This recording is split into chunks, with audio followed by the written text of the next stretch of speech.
mina kushone lelanga ungaphumi kunayindlu naye silwane anginakukhononga simakathe yoko angangikuthi wena mina lishone silwane mani la angathi ukuthi ungibona ukuthi kwende njani silwane sengikhuluma nawe into yinye iminyaka silwane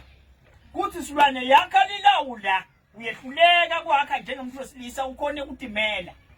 ngilandzele silwane mina imithetho yakamhlaba wonke lethu umuntu wesilisa angefika ku-18 weminyaka uyakha lawo angefika ku-25 wakho umuntu wena awufuni ukulalela ngisho okangixosha lakhaya ngithi silwane ngithe uze ngife yakha la uyala kodwa angixosha angikuxoshi ke silwane ngoba lo musha kusuka nyalo kuyale ngoba ngithi awuze ngife mina uhluleke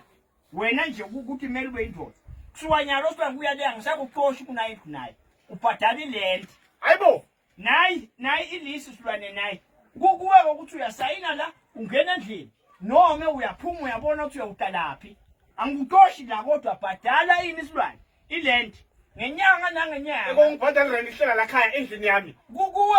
kukuwe ungabasangibutala lengibushilo wena uyibhadala rent leya yakho endlu hlala ke khona yabani lendlu le yakho le yakhiwa ngibani nguwe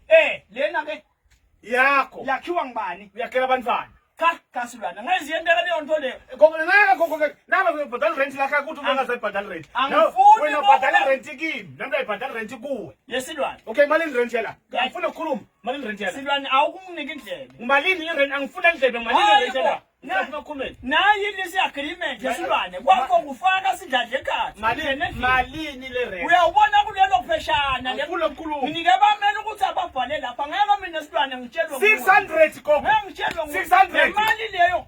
kuwa yona embili silwane ungangena unyawo lwakho ngekhaya wena ngigathe 800 kule indlu wena urenta kimi mina ngirenta kuwe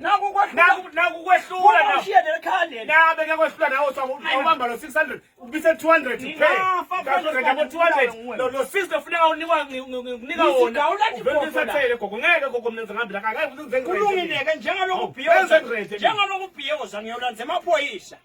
njengalokhu ubhiyoza iland